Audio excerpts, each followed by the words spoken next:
Binigyan ako ng aking asawa ng divorce papers sa gitna ng ICU. Pirmahan mo. Gusto ko ng perpektong asawa, hindi isang pabigat na nakasakay sa wheelchair.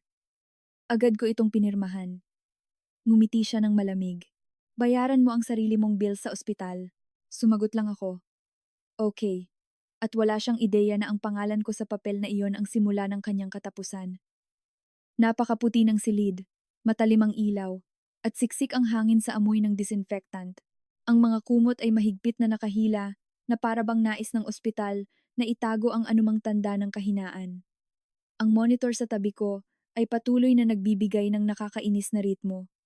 Beep beep beep, ang pinakamahal at pinakamalamig na tunog na umiiral. Hindi gumagalaw ang aking kanang binti. Sumumpa ang doktor na makakalakad ulit ako sa paglipas ng panahon at physical therapy. Oras lang ang mayroon ako. Ang wala ako ay pasensya para sa kahihiyan. Narinig ko ang nagmamadaling mga yapak sa pasilyo bago bumukas ang pinto. Mga yapak ng isang taong hindi dumarating dahil sa pagmamahal, kundi para tapusin ang isang trabaho. Siya ang unang pumasok, hindi talaga tumitingin sa akin. May hawak na murang Manila envelope. Sa likod niya, lumitaw ang biyenan kong babae, na mukhang nawawala. Mahigpit niyang hinawakan ang kanyang pitaka at iniiwasan ang aking mga mata.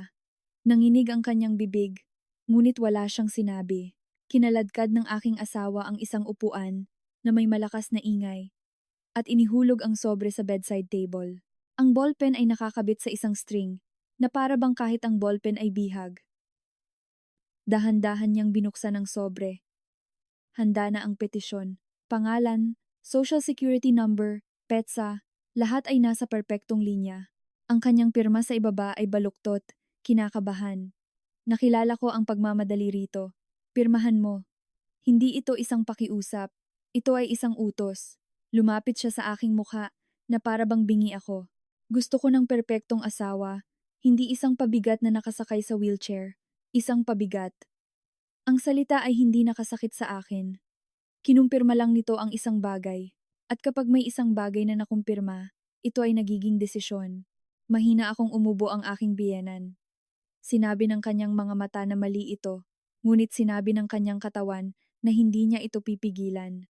Maaga kong natutunan na sa kanilang pamilya, ang katahimikan ay isang uri ng pagsamba. At ang mga gastos, tanong ko, matatag ang aking boses. Naglabas siya ng maikli, walang kagalakan na tawa. Bayaran mo ang sarili mong bill sa ospital. Tinitigan ko siya ng ilang segundo, hindi para humingi ng paliwanag, kundi para itala ang eksena ng eksakto kung ano ito, dahil alam kong kailangan kong alalahanin ito ng may lubos na kalinawan.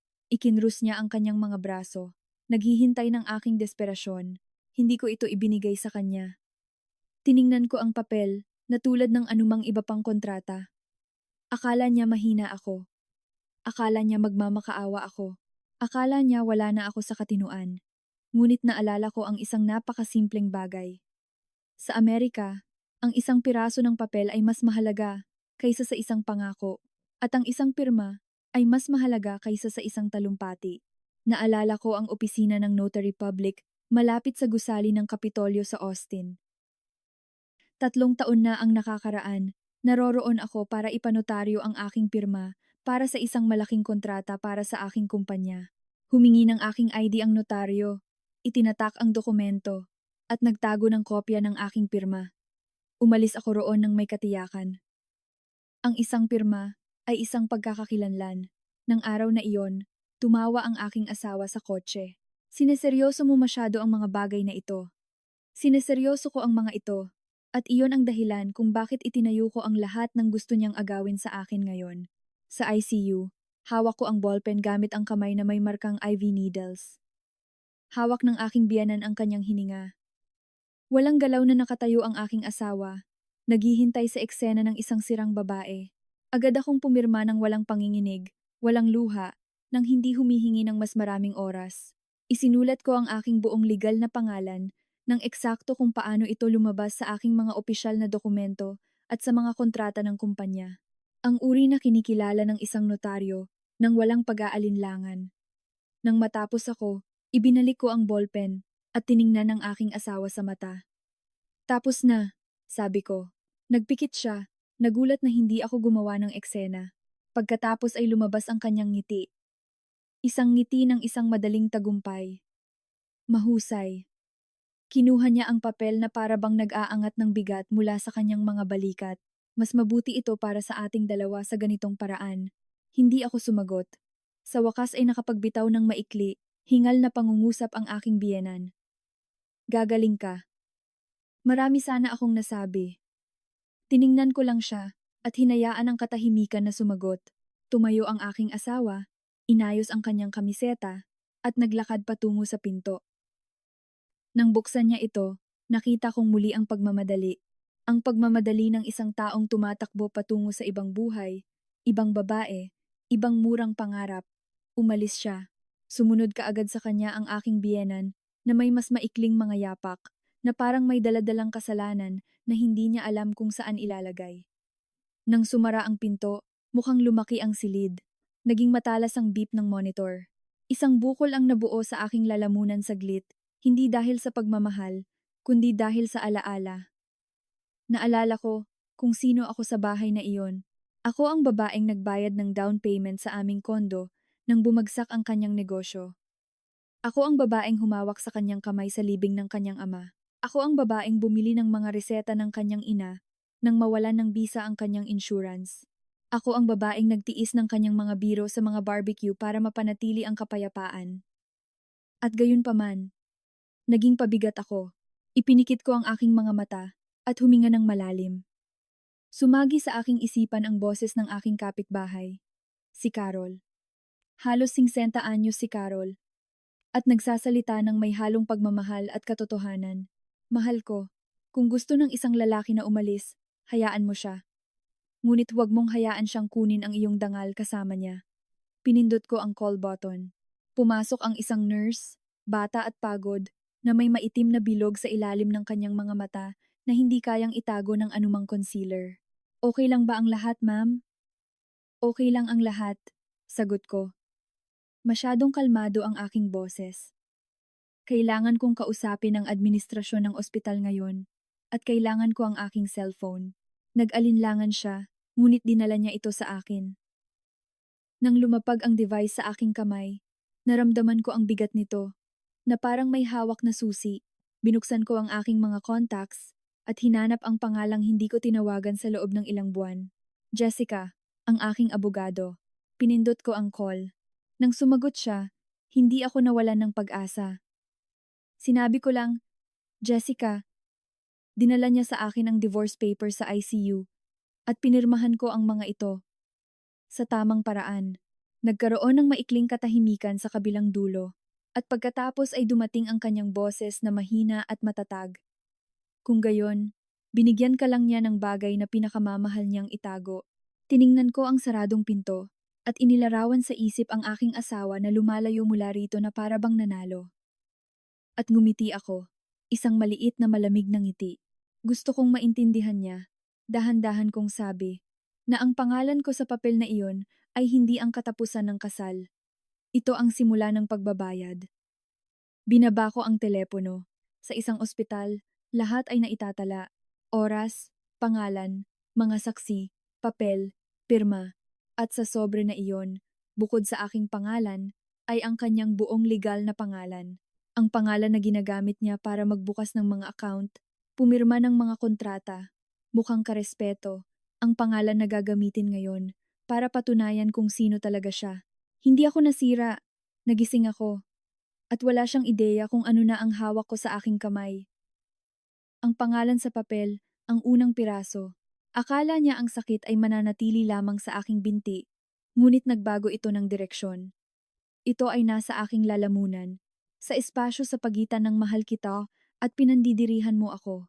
Kinaumagahan, nagising ako sa parehong beeping monitor at isang kakaibang bigat sa aking dibdib. Hindi ito hirap sa paghinga. Ito ay kahihiyan. Kahihiyan sa pag-alala sa bawat pagkakataon na pinapaliit ko ang aking sarili upang magkasya sa kasal na iyon. Maaga akong pumasok ang nurse, binuksan ng bahagya ang mga blinds, at ang ilaw ng Austin ay bumaha sa silid na para bang hindi nabaligtad ang mundo sa labas ng aking buhay.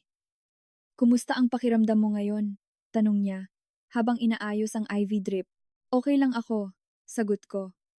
Ito ay isang kasinungalingan, ngunit ito ay isang kasinungalingan na nagpapapanatili sa akin. Nagtala siya, inayos ang kama, at umalis. Tinitigan ko ang kisame sandali. Sinusubukang intindihin kung paano iiwanan ng isang tao ang isang tao sa pinakamahinang lugar na posible. Ang ICU ay hindi lang isang bahagi ng ospital. Ito ay isang yugto, isang lugar kung saan ang anumang pangungusap ay nagiging hatol, at pinili ng aking asawa na magsalita na parang isang tagapagpaganap. Nararamdaman ko pa rin ang kapaitan ng salitang iyon, pabigat. Ang pinakakahihiya-hiya ay sinabi niya ito ng may kaswalidad ng isang taong nagsasabi, "Abutin mo ang asin," na para bang ako ay tunay na isang problema lamang sa logistic, isang sirang bagay. Ibininaling ko ang aking ulo at tiningnan ang aking hindi gumagalaw na binti. Maputla ang balat. Mukhang napakalaki ng orthopedic boot. Naalala ko ang gabi ng aksidente sa mga flashes. Isang nakakasilaw na headlight, isang preno na hindi sumagot. Ang matalas na tunog ng pagbangga, pagkatapos ay isang kawalan na puno ng mga boses. At ngayon narito ako na may nakulong na binti at isang kasal na inilibing, bago pa ako magising. Umugong ang aking telepono sa bedside table. Unknown number, sinagot ko. Mrs. Sophia Miller. Ang boses ay propesyonal, tuyo. Tumatawag ako mula sa departamento ng administrasyon. Kailangan nating pag-usapan ang iyong health insurance. Hinawakan ko ang telepono. Sige. Mukhang may discrepancy sa iyong coverage. Binago ng policyholder ang mga detalye tulinggo na ang nakakaraan. Ang ilang mga pamamaraan ngayon ay nangangailangan ng karagdagang pahintulot. Naramdaman kong lumubog ang aking tiyan. Policyholder. Nasa pangalan niya ang policy.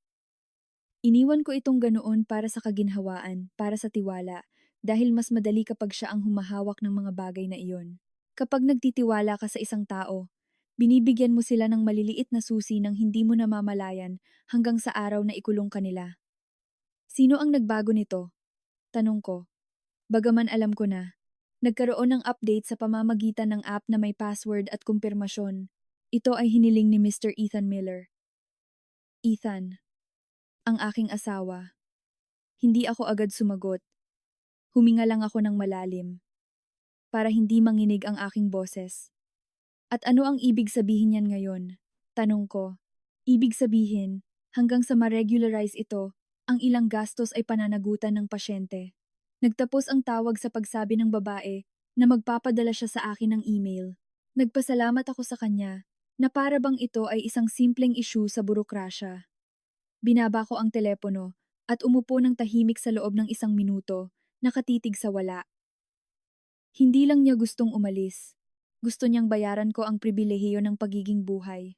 Ipinikit ko ang aking mga mata at dumating ang isang alaala na parang isang malambot na saksak sa aming unang taon ng kasal.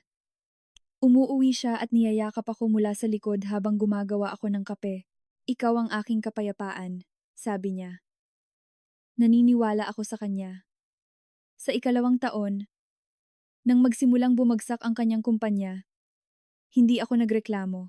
Tinakpan ko ang mga gastos, gumawa ng mga spreadsheet, nagtipid sa mga luho, tumigil sa paglalakbay. Nagbenta ako ng kotse para mapanatili ang kanyang negosyo. Narinig ko siyang umiiyak sa shower sa pag-aakalang hindi ko alam, at nanatili ako dahil akala ko iyon ang kasal, ang suportahan ang isa't isa. Ngayon sa ICU, natutuklasan ko na para sa kanya ang kasal ay kaginhawaan, hindi pagtutulungan. Nang maubos ang kaginhawaan, naging disposable ako. Kumipot ang aking dibdib, hindi dahil sa nostalgia, kundi dahil sa galit. Hindi ko gustong bumalik sa panahon. Gusto ko lang na nakita ko ito ng mas maaga. Bumukas ang pinto ng silid, at nakita kong pumasok si Carol na may grocery bag at mukha ng isang taong nabuhay, nang matagal upang hindi matakot sa trahedya. Dahan-dahan siyang lumapit, tahimik, iniwan ang bag sa upuan at lumapit sa akin. Magandang umaga, mahal ko. Magandang umaga, sagot ko, at naramdaman kong pumiyok ang aking boses. Dahan-dahang hinawakan ni Carol ang aking kamay, na parang may hawak na mahalagang bagay. Narinig ko, sabi niya, nang hindi nagtatanong kung ano ang ginawa ng taong iyon. Hindi ako umiyak. Hindi dahil masyado akong malakas, kundi dahil tuyo ako sa loob. Isang pagkatuyo na nangyayari lamang kapag may isang bagay na namamatay. Binuksan ni Carol ang bag. Sa loob ay isang bote ng coconut water, isang bagong tasa, crackers, at isang thermos ng homemade broth. Dinala ko sa iyo ang totoong pagkain. Pagkain sa bahay. Nagiiwan ng metal na lasa sa bibig ang ospital. Halos tumawa ako. Halos. Ito ay isang minimal na ngiti. Salamat. Umupo siya. At tiningnan ako ng tama. Hindi tulad ng isang nurse. Hindi tulad ng isang mausisa na bisita rito para sa chismis. Tiningnan niya ako na parang isang ina. Sofia, tingnan mo ako. Pinisil niya ang aking kamay. Wala kang ginawang mali. Pinirmahan ko. Sabi ko ng mahina. Pinirmahan ko pa rin, Carol. Hindi man lang siya nagpikit. Pinirmahan mo dahil kinorner ka niya at dahil matalino ka. Hindi mo siya bibigyan ng eksena na magagamit niya laban sa iyo, di ba? Lumunok ako ng mahirap. Niloko niya ang insurance, sabi ko. Kakaalam ko lang. Nagngit-ngit si Carol sa pagkasuklam. Duwag. Iyan ang ginagawa ng mahihinang lalaki. Huminga siya ng malalim at ibinaba ang kanyang boses na para bang nagkukwento ng sikreto. Nakita ko siya. Alam mo, sabi niya. Ang buong katawan ko ay nag-alerto. Habang naririto ka, bumalik siya sa gusali 2 gabi. Nang sunod-sunod, at hindi siya nag-iisa. Hindi ako nagtanong kung sino ang kasama. Naiisip ko na. Isang bata. Patuloy ni Carol. Maganda. Perpektong kuko. Mamahaling pitaka. Pumasok siya na tumatawa. Tumatawa ng malakas, na para bang pagmamay-ari niya ang lugar. Ang imahe ay nag-alab sa aking isipan. Hindi ito selos. Ito ay ang insulto. Dahil nasa ospital pa ako. Nakakulong pa rin ako sa kama. At nagpapakilala siya ng iba sa aking buhay na para bang hindi na ako umiiral. Sinabi niya sa doorman na kaibigan niya ito. Sabi ni Carol, ngunit hawak niya ito sa baywang. Hindi ako tanga. Ipinikit ko ang aking mga mata sandali. Noon lumitaw ang sakit dahil kahit gaano pa ako katarungan, ako ay isang asawa. Ako ay isang babae. May mga plano ako. Naiisip ko ang hinaharap. At ang hinaharap na iyon ay inuukupan ng isang estranghero, na para bang ako ay isang lumang kasangkapan. Sofia, sabi ni Carol. Dahan-dahang hinawakan ang aking mukha. Ang pag-iyak ay hindi nagpapahina sa iyo. Ngunit hindi ka maaaring umiyak sa harap niya. Hindi. Ngayon, idinilat ko ang aking mga mata. Hindi ako iiyak, sabi ko. At napagtanto kong totoo iyon. Lampas na ako sa punto ng pag-iyak. Nasa punto na ako ng desisyon. Umugong muli ang aking telepono. Isang text mula sa aking asawa. 3 salita lang. Kailangan nating mag-usap. Tumawa ako. Isang tahimik na tawa. Pinaalis niya ako sa kanyang buhay sa ICU. At ngayon gusto niyang mag-usap. Hindi ako sumagot. Binuksan ko ang aking banking app at nakita kong may naka-schedule na transfer mula sa pangunahing account ng aking kumpanya. Isang maliit na halaga, nahati, halos diskreto, ang uri ng halaga na walang nakakapansin sa gitna ng kaguluhan. Ngunit napansin ko ito. Nag-swipe ako sa screen at nakakita pa ng 2 at pagkatapos ay isa pa. Mga transfer sa isang account na hindi ko kinikilala. Hindi natural na kumalma ang aking puso. Ang parehong lalaki na tinawag akong pabigat ay ginagamit ang aking kumpanya na parang kanyang personal na ATM. Tinawagan ko ulit si Jessica. Mabilis siyang sumagot. Alam kong tatawag ka ulit. Niloko niya ang health insurance. Sabi ko, at may naka-schedule na mga transfer mula sa business account. Huminga ng malalim si Jessica. Sinusubukan niyang ubusin ang akala niya ay sa kanya. Ngunit hindi, sabi ko. Hindi, kinumpirma niya. Hindi, ipinikit ko ang aking mga mata at inilarawan sa isip na marahil siya ay nasa isang inupahang apartment na nagtutungga kasama ang isang tao na naniniwalang nanalo siya.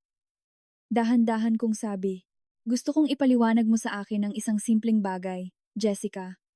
Walang legal na jargon na parang ipinapaliwanag mo kay Carol. Umubo ng maikli si Jessica.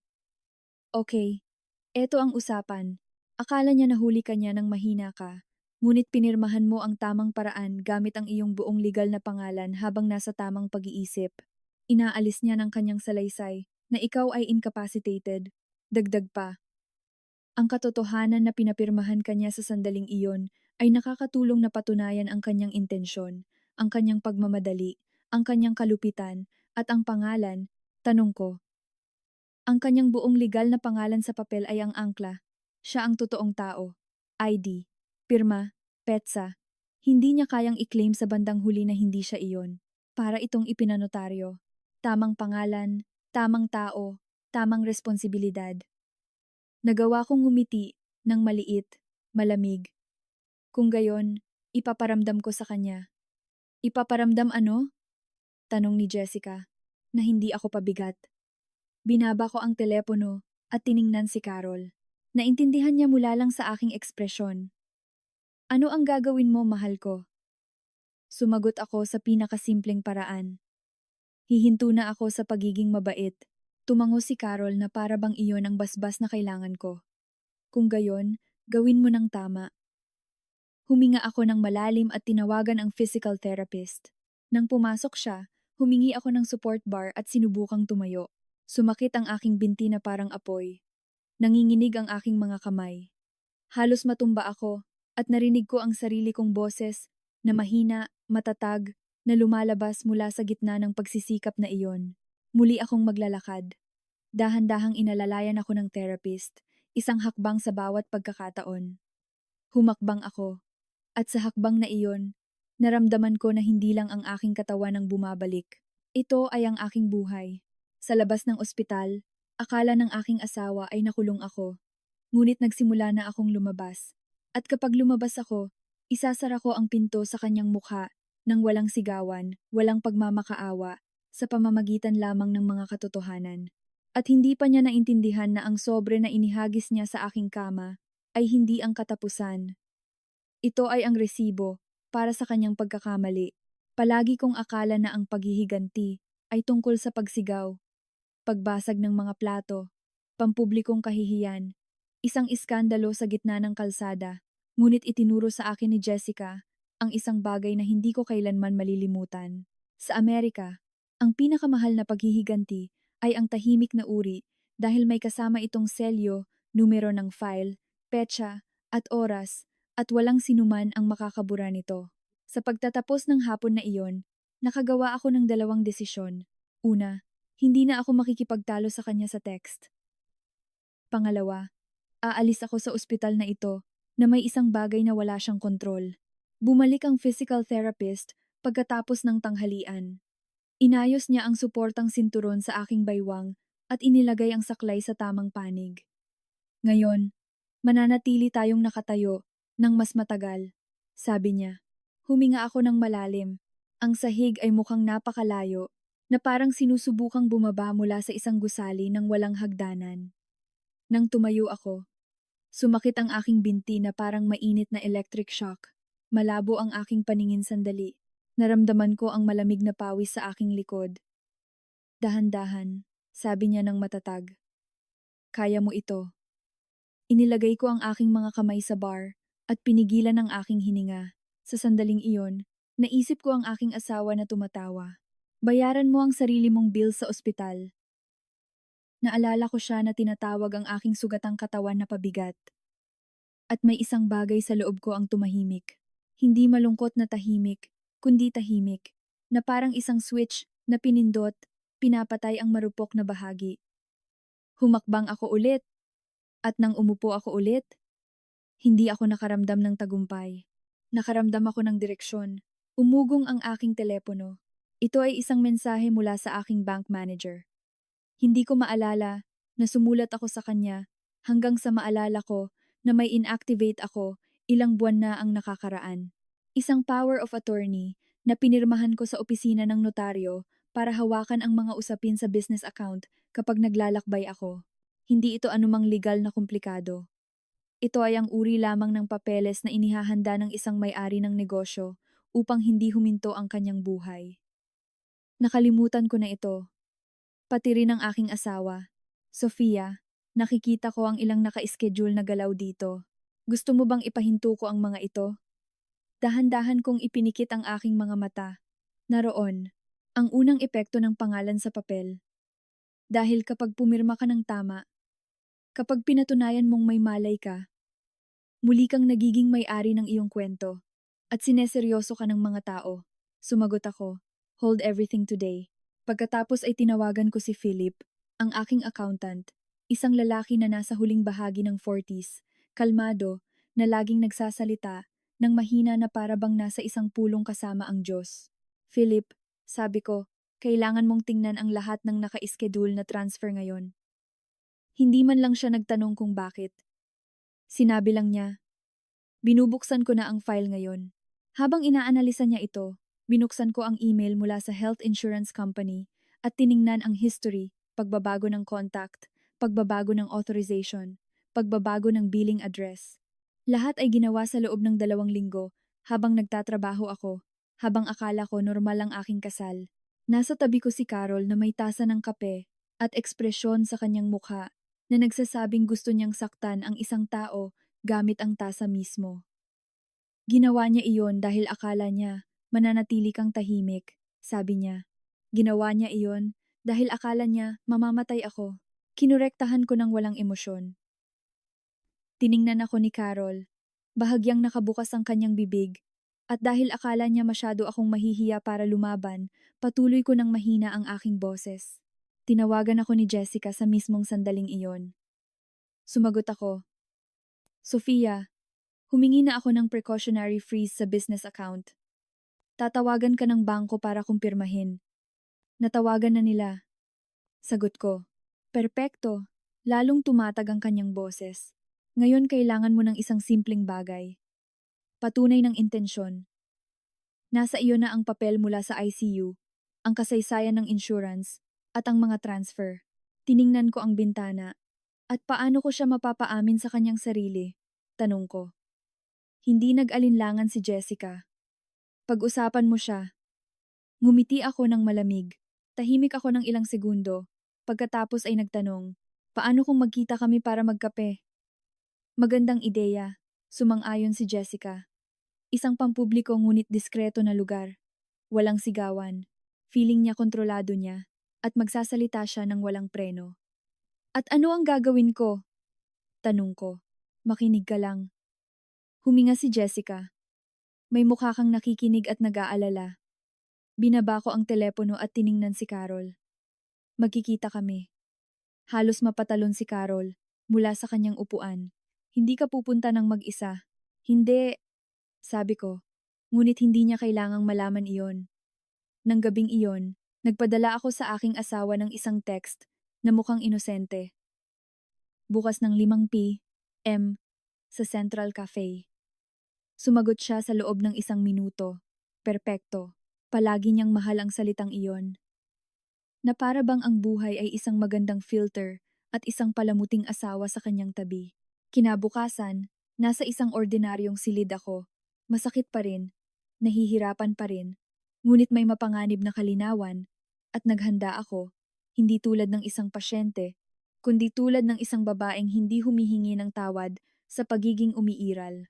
Nakapusod ang buhok, magaan na makeup, at isang pino na lipstick, isang blusa na gawa sa magandang tela, dahil alam kong natatakot ang mga lalaking tulad niya kapag ang babaeng kanilang itinapon ay lumitaw na matatag. Tinulungan ako ng physical therapist na makaupo sa wheelchair. Sigurado ka bang gusto mong lumabas? Tanong niya. Sigurado ako. Sagot ko. Ngayon, kailangan kong lumakad sa loob. Sinamahan ako ni Carol sa pasukan. Hindi siya pumasok sa cafe. Nanatili siya sa labas malapit sa kotse, na parang isang protektibong anino. Ang sentral na cafe ay luma at elegante sa parehong pagkakataon. Maliliit na mesa, mga antigong tile, mga taong nag-uusap ng mahina, isang lugar kung saan walang gumagawa ng eksena dahil lahat ng naroon ay nagpapanggap na may klase. Naroon na ang aking asawa, maayos na kamiseta, mamahaling relo, malakas na cologne. Tumayo siya nang makita ako at nagkunwaring nag-aalala. Dapat kang nagpapahinga, sabi niya, na para bang may awtoridad pa rin siya sa akin. Ngumiti ako ng kalmado. Nagpapahinga ako. Tiningnan niya ang wheelchair ng may ekspresyon na kinasuklaman ko mula sa simula. Hindi ito awa. Ito ay pagkamuhi. Umupo siya at umorder ng espresso. Umorder ako ng tubig. Mahina siyang tumawa. Palaging kontrolado. Di ba? Kahit sa kape mo. Tiningnan ko siya na para bang nagmamasid ng bata. Sabihin mo ang gusto mong sabihin, sabi ko, diretsahan.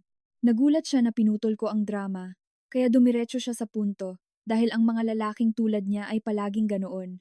Gusto kong ayusin ito ng mabilis. Walang drama, pumirma ka. Kaya bawat isa sa atin ay maglakad sa sarili nating daan. Oo naman, sagot ko. Bahagya siyang nakarelax. At kapag nakarelax siya, masyado siyang nagsasalita. Hindi na kailangan ng mga abogado, sabi niya. Hatiin lang natin ang pwedeng hatiin at iyon na iyon. Pinanatili kong matatag ang aking boses. Ano ang pwedeng hatiin? Tanong ko. Ngumiti siya. Isang ngiti ng isang taong nag-iisip na siya ay nagiging mapagbigay. Ang kumpanya, halimbawa, naramdaman kong naging yelo ang hangin sa aking dibdib, ngunit hindi nagbago ang aking ekspresyon. Ang kumpanya, ulit ko. Oo, naglaro siya sa kanyang telepono na para bang halata. Tumulong ako. Nasa tabi mo ako. Bahagya akong nagtungo. Nasa tabi kita ng maginhawa para sa iyo, sabi ko. Kinipot niya ang kanyang mga mata. Sofia, wag mong gawin ito. Lalo pang tumigas ang kanyang boses. Alam mong karapat-dapat ako sa isang bahagi. Naroon na. Ang kanyang katotohanan ay palaging iyon. Hindi ito pagmamahal. Ito ay porsyento. Ipinatong ko ang aking mga daliri sa baso ng tubig. Oo, karapat-dapat ka, sabi ko ng mahina. Karapat-dapat ka ng eksakto kung ano ang binuo mo. Ngumiti siya ulit. Iniisip na sumuko ako. Mahusay, kung gayon. Tingnan mo kung gaano tayo karasyonal. Lumapit siya. Look, alam kong masyado akong harsh sa ICU, pero intindihin mo ako. Bata pa ako. Kailangan kong mabuhay. Hindi ka na magiging parehong tao na dati. Pinakinggan ko iyon, na parang ulan. At sa loob, pinasalamatan ko siya dahil ang bawat pangungusap na sinabi niya ay isa pang brick sa aking pundasyon. Tiningnan ko siya sa mukha at nagtanong na, para bang nagtataka. Niloko mo ba ang health insurance? Nagpikit siya. Sa isang millisecond, nag-crack ang kanyang kontrol. Anong insurance? Ngumiti ako. Ang akin. Ang para sa ospital. Binago ang coverage. Binago ang authorization. Binago ang contact. Isang kawili-wiling kaisipan. Nagawa niyang ngumiti ng maikli at peke. Oh, marahil ay error lang sa sistema iyon. Hindi ako nakipagtalo. Nagtanong lang ako ng isa pang bagay sa parehong kalmado na paraan. At ang mga transfer mula sa business account. Ano ang tungkol sa kanila? Ang mga naka-schedule na transfer. Huminto ako sa isang account na hindi ko kinikilala. Binuksan niya ang kanyang bibig at isinara ito. At pagkatapos ay ginawa niya ang ginagawa ng lahat ng nagkasala. Inatake niya. Inakusahan mo ba ako ng pagnanakaw? Huminga ako ng malalim. Tinatanong kita. Sabi ko. Ikaw ang sumagot na parang nagkasala. Tumigas ang kanyang mukha. Nagiging paranoid ka. Tumango ako na para bang sumang-ayon. Marahil nga, tiningnan ko ang kanyang mainit pa ring kape o baka matematika lang. Nagsimula siyang tumayo mula sa kanyang upuan, naiirita, ngunit pinigilan ang sarili dahil sa setting. Sofia, sa tingin mo ba talaga may lakas ka para labanan ako ngayon sa iyong kondisyon? Ang aking kondisyon, hindi na niya kailangang sabihing nasa wheelchair ulit. Tinuro niya ito gamit ang kanyang mga mata. Nanatili akong tahimik sandali, at pagkatapos ay ginawa ko ang isang bagay na hindi niya inaasahan. Mahina akong tumawa, hindi dahil sa kagalakan, kundi dahil sa paghamak. Tiningnan ko siya, at sinabi ang pinakasimpleng pangungusap sa mundo. Hindi mo maintindihan, di ba Ethan? Sumimangot siya. Intindihin ano? Nilapit ko ang aking mukha, nang sapat para marinig niya ako nang walang nakikinig sa iba. Pumirma ako sa ICU sa tamang paraan. Ngumiti ako ng malamig at iniwan mo sa akin ang iyong buong legal na pangalan sa papel na iyon. Namutla siya at sa sandaling iyon, nakita ko ang takot dahil napagtanto niya na hindi ako naroroon para humingi ng tawad. Naroon ako para magtala. Lumunok siya ng mahirap. Sofia, nagsimula siya. Itinaas ko ang isang kamay, pinutol siya. Ngayon ang turn ko. Senyasan ko ang waiter. Binayaran ko ang aking tubig at humingi ng tulong para umalis. Habang dumadaan ako sa tabi niya, sabi ko nang hindi siya tinitingnan. Gusto mo ng perpektong asawa? Kung gayon, matutong makipag-ugnayan sa isang babaeng may malinaw na pag-iisip. Umalis ako sa cafe na may kakaibang pakiramdam ng gaan. Sa labas, naghihintay sa akin si Carol na may matatag na tingin. Aba, tanong niya. Sumagot ako ng may kalmadong pakiramdam na nakakatakot kahit sa akin. Sinabi niya ang lahat ng kailangan kong sabihin. At sa mismong sandaling iyon, nagpadala sa akin ang aking bank manager ng isang text. Lahat ng galaw ay frozen pending your instructions. Tiningnan ko ang screen at naramdaman ang unang tunay na lasa ng katarungan. Hindi ito matamis. Ito ay malinis. At ito ay simula pa lang. Hindi ako nagdiwang. Hindi ako nagpadala sa kanya ng mga nakakapukaw na mensahe. Hindi ako umuwi para makaramdam ng tagumpay na para bang ito ay isang laro. Dahil kapag mahigit 30 ka na at nakapagbuhat na ng pamilya sa iyong likod, hindi mo ipinagkakamali ang hustisya sa euphoria. Huminga lang ako at lumakad pasulong. Sa kotse, kalmadong isinabit ni Carol ang kanyang seatbelt at tiningnan ako bago simulan ang makina. Okay ka lang? Gising ako, sagot ko. Tumango siya na para bang naintindihan niya kung ano talaga ang ibig sabihin yon. Bumalik kami sa ospital ng tahimik at habang papunta, nagsimulang mag-vibrate ng walang tigil ang aking telepono. Ethan, Ethan, muli, Ethan. Mapilit na para bang ang aking buhay ay isang pinto pa rin na pwede niyang katukin hanggang sa may magbukas. Hindi ako sumagot. Binuksan ko ang banking app sa huling pagkakataon para lang kumpirmahin. Lahat ay frozen. Walang gumagalaw na kahit isang barya. Walang invisible na maniobra. Isang simple at para sa kanya ay malupit na kontrol. Nang makarating ako sa aking silid, nagpadala na sa akin si Jessica ng isang voice message. Sofia, nahuli niya ang pain. Ngayon ay gagawin natin ang makakapigil sa isang duwag na maglaro. Ilalabas natin ito sa liwanag. Walang iskandalo. Puro katotohanan lang. At kailangan mo ng moral witness. Sa kwentong ito, alam ko ang ibig niyang sabihin. Ang aking biyenan. Si Helen ay hindi lang ang kanyang ina. Siya ang simbolo. Nabuhay siya para sa hitsura, para sa reputasyon, para sa pagsasabi ng magagandang bagay sa harap ng iba, para sa pagpunta sa simbahan tuwing linggo, at paglabas ng tahimik na lason sa loob ng isang linggo. At gayunpaman, alam kong may mahina siyang punto. Ang pagmamataas na nakapagpalaki ng isang mabuting tao. Ang kabalintunaan ay ang pagmamataas na ito ay magiging isang kutsilyo ngayon. Agad kong tinawagan si Jessica sa video. Lumitaw siya na nakapusod ang buhok, nakasuot ng salamin, at may tingin ng isang taong nakakita na ng maraming mayayamang tao na umiiyak sa korte. Ayaw kong sirain siya, sabi ko. Hindi nagbago ang ekspresyon ni Jessica. Alam kong hustisya ang gusto mo. Ang pagkawasak ay ang ginawa niya sa ICU. Hinawakan ko ang kumot gamit ang aking kamay. Gusto kong maramdaman niya, sabi ko. Ngunit ayaw kong maging uri ng tao na inaasahan niya. Kung gayon, gagawin mo ang pinakamamahal sa kanya. Makikipaglaro ka ng patas, sagot niya. At hahayaan mong marumihan siya ng mag-isa. Dahan-dahan akong huminga. Paano natin mapaparamdam kay Helen ang katotohanan? Tanong ko. Direktang sumagot si Jessica. Hindi mo siya mapapaniwala sa emosyon. Mapapaniwala mo siya sa kahihiyan. Nang gabing iyon, humingi ako ng tulong sa nurse para makaligo.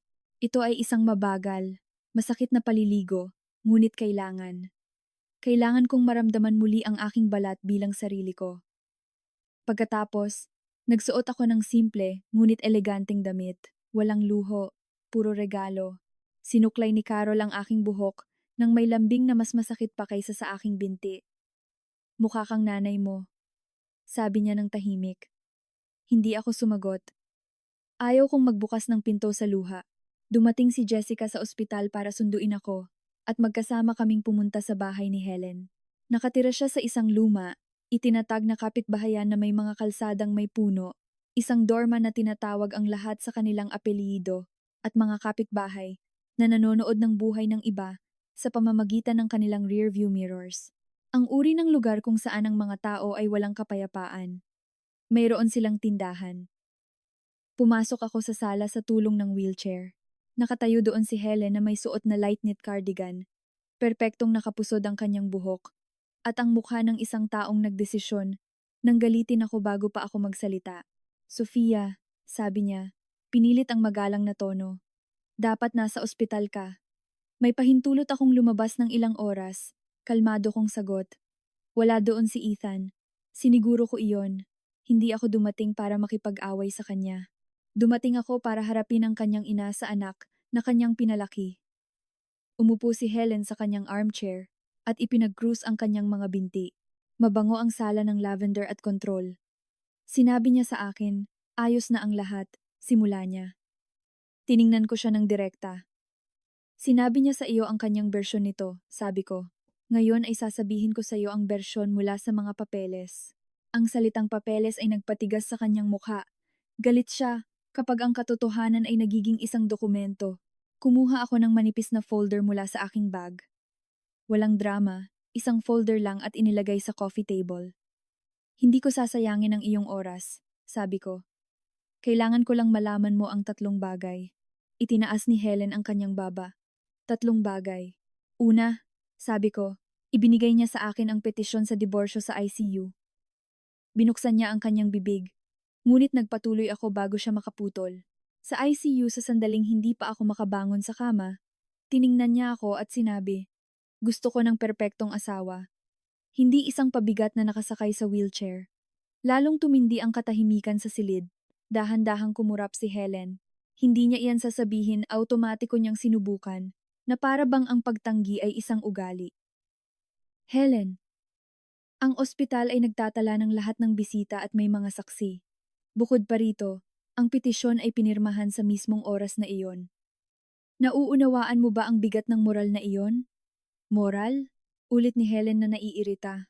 Ito ay isang pribadong usapin sa pagitan ng mag-asawa. Ngumiti ako ng bahagya. Iyon ay, sabi ko, hanggang sa ginawa niya itong pampublikong kahihiyan. Hinawakan ni Helen ang hawakan ng kanyang pitaka. Nagpatuloy ako. Pangalawa, niloko niya ang aking health insurance. Kumipot ang kanyang mga mata. Iyan ay kasinungalingan. Binuksan ko ang nakaprint na email at inilabas sa kanya. Pagbabago na ginawa ng policyholder. 2 linggo bago ang aksidente. Binago ang contact. Binago ang authorization. Binago ang coverage. Mabilis itong binasa ni Helen. Bahagyang nanginig ang kanyang kamay. Bagaman sinubukan niyang itago ito. At doon, nakita ko ang isang bagong bagay. Pag-aalinlangan. Ginugol ng kanyang ina ang mga taon sa pagtatanggol sa kanyang anak na para bang ito ay isang relihiyon. Ngayon, sa unang pagkakataon, mayroon siyang dokumento na sumasalungat sa kanyang pananampalataya. Huminga ako. Pangatlo, sabi ko, sinubukan niyang kumuha ng pera mula sa aking kumpanya habang nasa ospital ako. Napatingin si Helen. Hindi gagawin ni Ethan yan. Tiningnan ko siya ng matatag. Gusto ko ring maniwala sa pariralang iyan. Sabi ko. Talaga. Ngunit ginawa niya. Inilagay ni Jessica ang isa pang papel sa mesa. Mga naka-schedule na transfer, isang hindi kilalang account, maraming maliliit na halaga. Natahimik si Helen. Wala siyang magagandang argumento para sa mga numero. Hindi natatakot ang mga numero sa reputasyon. Nakita kong lumunok siya ng mahirap. Ginawa niya iyan para protektahan ang sarili niya, sabi niya. Sinusubukang bigyang katwiran. Protektahan ang sarili niya mula saan? Tanong ko, at hinayaan ang tanong na nakalutang sa hangin, dahil halata ang sagot. Protektahan ang sarili niya mula sa pagiging mahirap kung wala ako. Kinakabahang tumayo si Helen at lumapit sa bintana. Tinitigan niya ang hardin, na para bang ang hardin ay makapagpapatawad sa kanyang anak. Ano ang gusto mo, Sofia? Tanong niya, nang hindi ako tinitingnan. Sabi ko sa mahina ngunit malinaw na boses. Gusto kong ihinto mo ang pagtingin dito. Bilang normal. Ibininaling niya ang kanyang mukha at sa unang pagkakataon ay nakita ko ang isang lumang sakit sa kanya, isang pagmamataas na nabubulok. Nag-isa akong pinalaki ang aking anak. Sabi niya sa tonong naghalo ng galit at pag-amin. Nawala ang kanyang ama. Nagtrabaho ako. Ginawa ko ang lahat. Pinalaki ko siya para maging isang tao. Hindi ako malupit. Hindi ko ito ipinagmayabang. Sumagot lang ako ng totoo. Alam ko, huminto ako. At iyon ang dahilan kung bakit ako naparito. Dahil hindi ako naniniwala na pinalaki mo ang isang lalaki para iwanan ang isang babae sa ICU at pagkatapos ay subukan niyang kunin ang pera nito. Ipinikit ni Helen ang kanyang mga mata sandali. Nang idilat niya ang mga ito, basa ang mga ito, ngunit masyadong mapagmataas para hayaang lumuha. Nasa pag-ibig siya, sabi niya, na para bang iyon ay isang dahilan. Ibininaling ko ang aking ulo. Kaya, nai-inlove siya at nagiging kriminal? Mahinang umubo si Jessica. Helen, hindi kami naparito para pagbantaan ka. Naparito kami para bigyan ka ng pagkakataong ayusin ito nang may dignidad bago ito umabot sa korte, sa press, bago ito maging problema para sa kumpanya, para sa iyong reputasyon. Ang salitang reputasyon ay muling pinapaniwala kay Helen dahil iyon ang kanyang kinatatakutan, hindi ang kawalan ng katarungan, kundi ang paghuhusga ng iba. Napagtanto kong iyon ang susi. Pagkatapos ay sinabi ko ang pangungusap na kailangan niyang marinig. Ayaw kong may makaalam, sabi ko. Gusto ko lang na pananagutan niya ang kanyang ginawa at tumigil. Muling humarap sa akin si Helen. Paano kung kausapin ko siya? Tanong niya. Kausapin mo siya. Sabi ko. Ngunit kausapin mo siya ngayon. Kinabukasan, nag-organisa si Helen ng family dinner. Ang family dinner ay palaging pagsubok ng karakter. Isang malaking mesa, inihaw na manok, mashed potatoes, green beans, mga taong nagkokomento sa buhay ng bawat isa, nang may ngiti, at dumalo ako. Dumating ako sakay ng wheelchair, ngunit tuwid ang aking likod. Nanatili si Carol sa malapit na parang may nagpapanatili sa mundo nang hindi napapansin. Naroon si Ethan. Nang makita niya ako, natigilan siya ng kalahating segundo at pagkatapos ay nagkunwaring walang pakialam. Sofia, sabi niya na para bang ako ay isang hindi ka nais-nais na bisita. Kinatok ni Helen ang mesa, gamit ang kanyang kamay. Ngayon ay mag-uusap tayo, na parang matatanda. Tumawa si Ethan, sinusubukang ipagsawalang bahala ang bigat ng sitwasyon. O ma, para saan lahat ito? Nakapirma na siya. Tiningnan ko siya. Kalmado, malinaw ang isip. Nakapirma ako, kinumpirma ko. At akala mo iyon na ang katapusan. Umikot ang kanyang mata, naiirita. Sofia, huwag kang pumunta rito at gumawa ng eksena. Hindi man lang ako nagtaas ng boses. Ikaw ang gumawa ng eksena. Sa ICU, sabi ko. Natahimik ang mesa. Umubo ang isang tiyuhin nang hindi komportable. Tiningnan ng isang pinsan ang kanyang telepono. Nawalan ng lasa ang pagkain. Nagpakita si Ethan ng isang baluktot ng ngiti. Sinabi ko lang ang totoo. Sabi niya, ayaw ko ng buhay na nakagapos. May karapatan ako doon. At doon, sa harap ng lahat, ginawa niya ang pinakatanga sa lahat. Umamin siya ng may pagmamataas. Namutla si Helen. Sinabi mo iyan sa asawa mo? Tanong niya sa mahina, mapanganib na tahimik na boses. Nagkibit balikat si Ethan. Kaya ano? Ako ay lalaki. May mga pangangailangan ako. Gusto kong tumawa, hindi sa pangungusap, kundi sa katiyakan na hinuhukay niya ang sarili niyang libingan gamit ang isang kutsara ng kayabangan. Binuksan ni Jessica ang folder at inilagay ang isang piraso ng papel sa tabi ng kanyang plato. At may mga responsibilidad ka rin, sabi niya ng malamig. Ang mga transfer na ito ay ginawa mula sa kanyang kumpanya at ikaw ang nagbago ng health insurance. Sinulyapan ito ni Ethan at sinubukang mag-react tulad ng dati niyang ginagawa sa pamamagitan ng pag-atake. Ito ay harassment, Nabaliw na siya. Tinitigan ko lang siya. Nabaliw ako nang sinusuportahan kita. At akala ko iyon ay pag-ibig, sabi ko. Ngayon ay gising na lang ako. Mahigpit niyang hinawakan ang kanyang tinidor. Sisirain mo ang buhay ko, bulong niya. Ngumiti ako ng maliit, tuwid ng ngiti. Sinira mo na ang sarili mo, sagot ko. Tumayo si Helen mula sa kanyang upuan. Halos mabagsak ang kanyang baso. Tama na. Ang kanyang boses ay lumabas na may bigat na walang sino man doon ang nagwalang bahala. Nagdala ka ng kahihiyan sa pamilyang ito. Natahimik si Ethan sandali. Ma. Nagsimula siya. Huwag. Tinuro niya siya. Hindi mo hahawakan ang isa pang sentimo ng kanyang pera. Pipirmahan mo ang makatarungan. At babayaran mo ang iyong utang. Tumingin siya sa paligid naghahanap ng kakampi. Wala siyang nakita. Dahil para sa nakatatandang henerasyon, may mas masahol pa kaysa sa pagiging mahirap, ang walang dangal. At sa sandaling iyon, wala siyang dangal. Hindi ko kailangan sumigaw. Nakita ko lang sa kanyang mukha kung paano niya sa wakas na intindihan na kinuha ko sa kanya ang isang bagay na akala niya ay hindi niya kailanman mawawala, ang pag-apruba ng kanyang sariling ina. Dahan-dahan kong itinulak ang aking upuan. At sinabi bago ako umalis, gusto mo ng perpektong asawa. Huminto ako. Kung gayon, alamin mo kung ano ang ginagawa ng isang tunay na babae kapag siya ay itinapon. Umalis ako at ang ingay ng bahay ay kumupas sa likod ko. Ngunit nanatili ang kahihiyan sa kanya. Pagkatapos ng pagkain na iyon, hindi ako nakaramdam ng kasiyahan. Nakaramdam ako ng katahimikan. Ibang katahimikan mula sa isa sa ICU. Sa ICU, ang katahimikan ay kahihiyan. Iyon ay ako na lumulunok ng aking buhay na parang mapait na gamot. Nang araw na iyon, ang katahimikan ay kontrol. Ito ay ang pag-unawa ng mundo sa wakas na hindi na ako isang bagay sa kwento ng iba. Bumalik ako sa ospital at sa unang pagkakataon mula ng aksidente, natulog ako ng walang panaginip sa kanyang boses. Pagkaraan ng 2 araw, pumasok ang physical therapist na may praktikal na hangin ng isang taong hindi emosyonal sa drama. Ngayon, bababa tayo sa pasilyo. Tiningnan ko ang aking mga kamay. Pasa pa rin, marupok pa rin, ngunit buo ang aking boses. Tara na.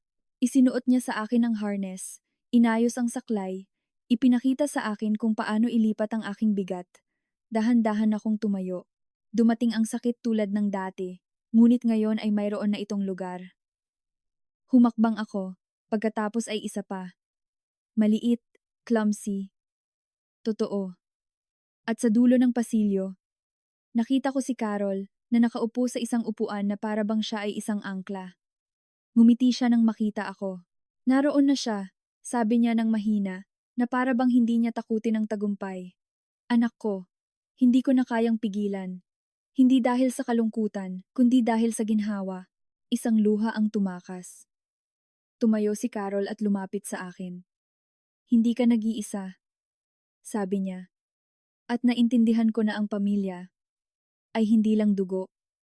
Ang pamilya ay kung sino ang nananatili. Sumunod na linggo, umalis ako sa ospital. Tinamaan ng araw ang aking mukha, na para bang nakakulong ako sa loob ng maraming taon. Maingat akong sumakay sa kotse. Ang aking mga binti ay nasa brace pa rin, ngunit ang aking kaluluwa ay nakatayo na. Pag uwi ko, may ginawa akong matagal ko nang hindi nagawa. Nilak ko ang pinto at naramdaman kong ligtas ako. Dumating si Jessica hapon, na may manipis na folder at ekspresyon ng isang nagdadala ng magandang balita nang hindi na kailangang ngumiti. Pumayag siyang pumirma. Dahan-dahan akong napatingin. Pumayag ba siya dahil gusto niya? Tanong ko. Naglabas ng maikling hininga si Jessica sa ilong. Pumayag siya dahil naintindihan niya na kung hindi siya pipirma, ang susunod na hakbang ay magiging pangit para sa kanya. Pangit. Ang perpektong salita, dahil ang mga lalaking tulad ni Ethan ay hindi natatakot sa kanilang konsensya, natatakot sila sa kanilang imahe. At ano ang mga tuntunin? Tanong ko. Binuksan ni Jessica ang dokumento at itinuro ang mga linya. Ang kumpanya ay nananatiling 100% iyo. Opisyal siyang tinanggal mula sa anumang posisyon, anumang access, anumang autoridad sa pagpirma. Ipinagbabawal siyang magpakilala bilang isang kinatawan at ibinabalik niya ang lahat ng sinubukan niyang ilipat. Naramdaman kong may bumigat sa aking dibdib, ngunit hindi ako nagdiwang. Naramdaman ko lang. At ang mga bills sa ospital? Tanong ko. Itinaas ni Jessica ang isang kilay. Binabayaran niya ang kanyang bahagi. Hindi dahil sa pagkabukas palad, kundi dahil sa obligasyon. At dahil alam niya na ang kwento mula sa ICU, kung umabot sa paglilitis, hindi maganda ang kalalabasan para sa kanya. Ipinikit ko ang aking mga mata sandali. Narinig ko ulit ang kanyang boses. Bayaran mo ang sarili mong bills sa ospital. At nakita ko ang kabalintunaan. Sa huli, magbabayad siya, ngunit hindi dahil nagpa siya siyang maging lalaki, kundi dahil ang mundo, na may mga selyo at petsa, ay hindi pinapayagan ang mga duwag na maglaro magpakailanman. Mayroon pa, sabi ni Jessica. Idinilat ko ang aking mga mata. Naitala ng bangko ang lahat. Ang mga tangkang transfer, ang mga account, ang pattern. Lumilikha ito ng bakas. Hindi niya magagawa ito sa iba ng ganoon kadali. Naintindihan ko ang ibig sabihin niyon. Hindi lang ako nagliligtas sa sarili ko. Pinipigilan ko siyang gawin ang parehong panloloko sa susunod na babae. At para sa akin, mas mahalaga iyon kaysa sa anumang pampublikong kahihiyan. Nang gabing iyon, umupo ako sa aking sofa na may yelo sa aking binti at isang tasa ng tsaa na halos hindi ko mahawakan. Tahimik ang bahay, ngunit hindi walang laman. Tumigil na ako sa pagiging asawa at bumalik na ako sa pagiging ako. Umugong ang telepono. Ito ay isang pamilyar na numero. Helen. Sandali akong nag-alinlangan bago sumagot, hindi dahil sa takot, kundi dahil sa pag-iingat. Dahil ang ilang sugat. Kung hahawakan mo ng masyadong maaga, magbubukas ulit. Sumagot ako. Sofia? Sabi niya nang walang kanyang karaniwang kayabangan. Nagkaroon ng katahimikan sa kabilang dulo, at napagtanto kong sa unang pagkakataon ay pinipili niya ang kanyang mga salita. Hindi siya naglalaro. Nahihiya ako. Pag-amin niya. Sa ginawa niya. Sa paraan ng kanyang pagsasalita tungkol sa iyo. Hindi ako sumagot. Hinayaan ko siyang magpatuloy. Ginugol ko ang aking buhay sa pagtatanggol sa aking anak. Sabi niya.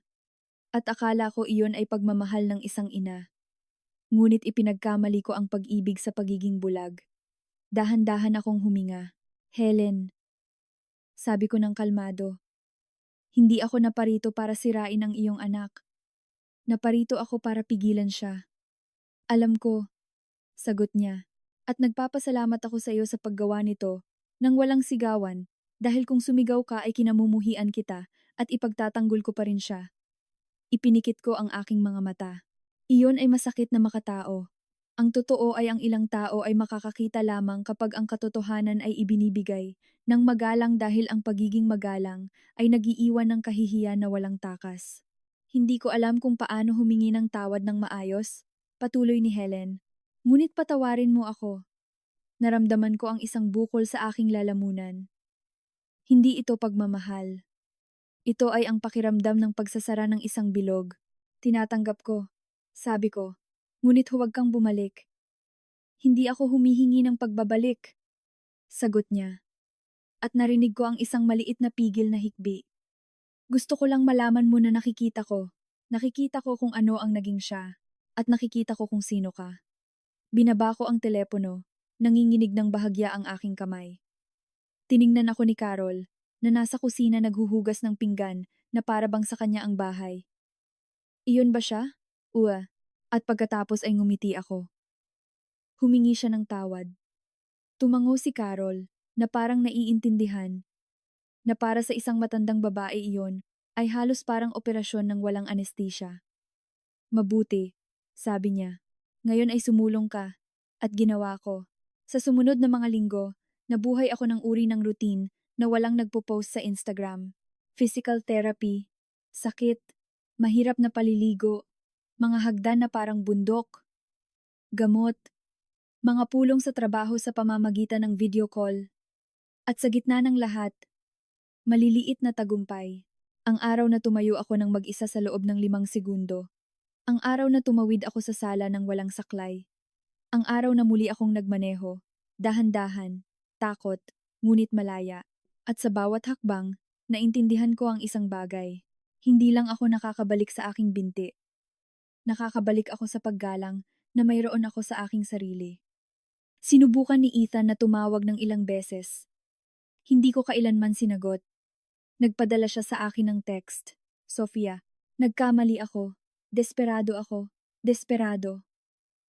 Tumawa ako nang basahin ito. Desperado ang isang taong walang pera para sa gamot. Desperado ang isang taong may hawak na kamay ng mahal sa buhay sa ICU, takot na mawala sila. Hindi siya desperado.